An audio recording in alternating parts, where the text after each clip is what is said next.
Hey, what's up, YouTube? Russ Navarro here. I'm in the process of breaking down the front suspension that I got. I'm going to show you just one of the spindles I've already got, one of the drop or the spindles off of it, and I'm going to show you how I get them out. Um, a lot of people may cringe. I just made a special tool to do it. The tool is kind of, I broke it a couple times because I haven't welded it that much, and it's just a air hammer straight, that one of them that I'd ruined, and then I put a extension onto it with the square, and yeah, I'll just show you how I do it. Heat it up a little bit, and we'll just go from there.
The other one went a lot easier.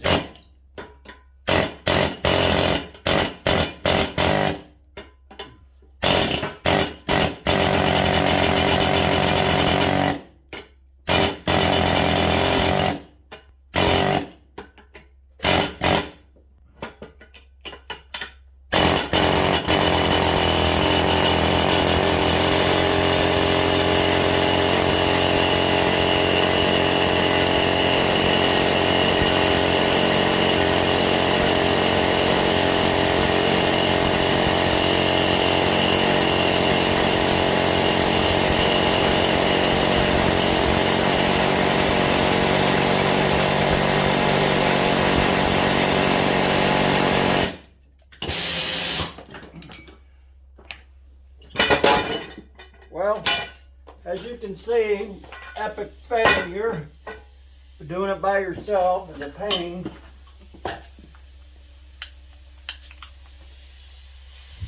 Get her a little hotter here.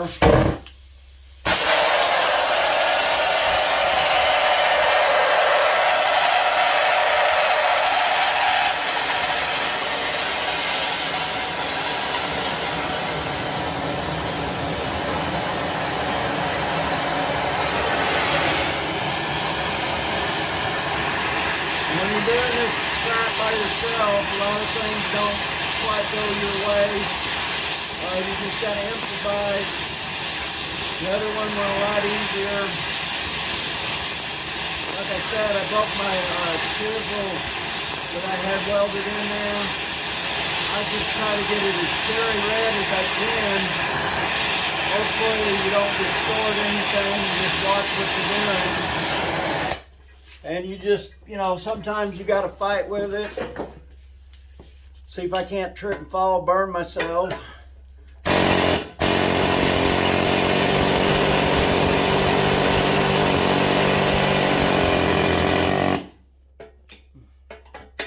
It's starting to go now.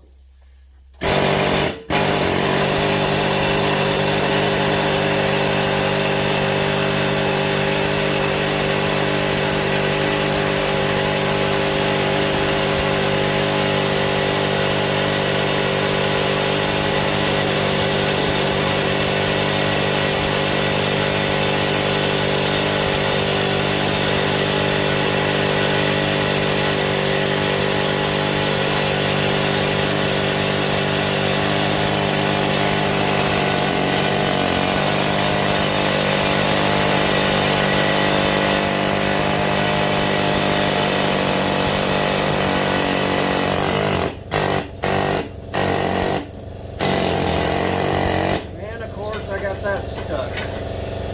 But that's no big deal, just be a big BFH. Knock that thing out, and there you go.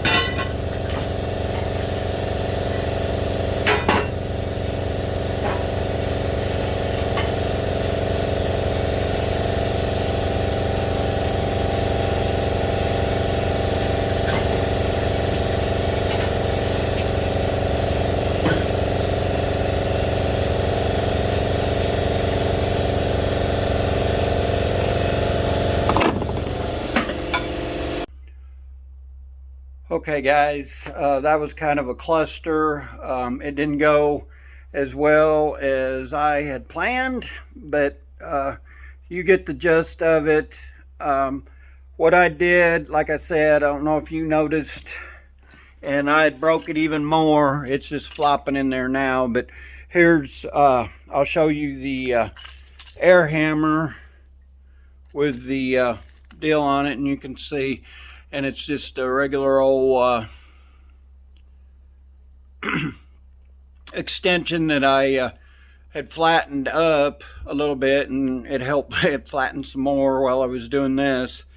And let me turn you around here. You could see, if it'll focus for me, where it had broke.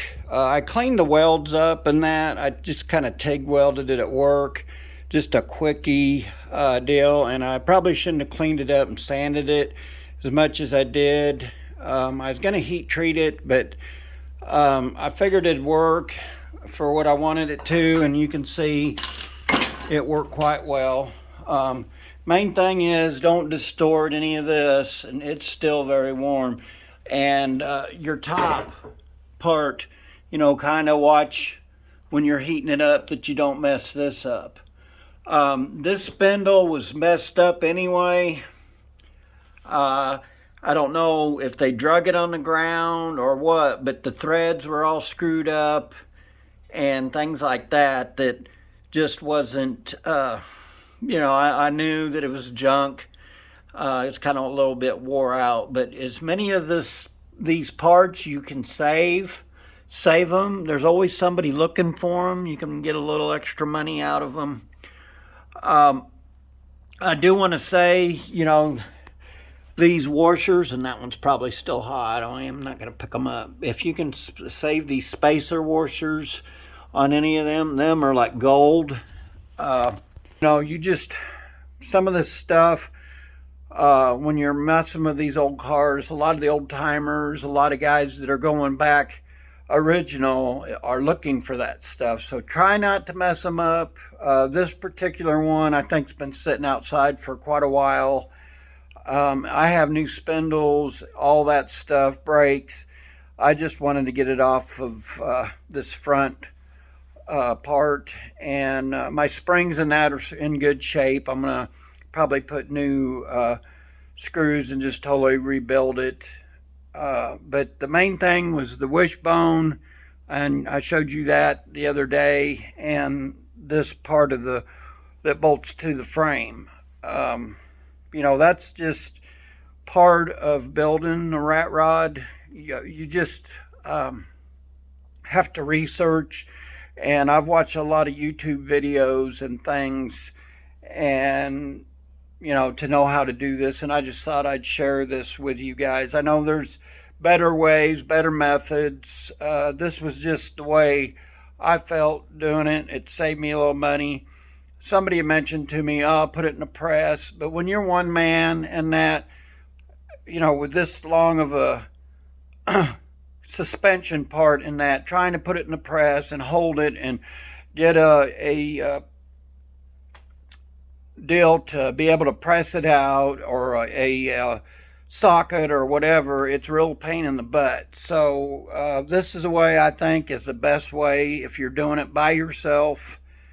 A lot of guys, I'm sure, do it differently, but this is just the way I do it. And yeah, I just thought I'd kind of share that a little bit. And these are some of the suspension parts I was telling you about. And there's a new set of spindles there. I got to see if that stuff will work with, the frame. And I've got, some of the tie rod ends and some of the arms that, the steering arms and that. I'll probably get all new, modern stuff for it. I've got the calipers and brakes and stuff back over in there. It's just, and there's my tailgate and drive shaft. So overall, I think I've done pretty well. I showed you guys this the other day, these suspension parts and things, and I'm hoping that it'll work out. I noticed the nut on one of these is messed up.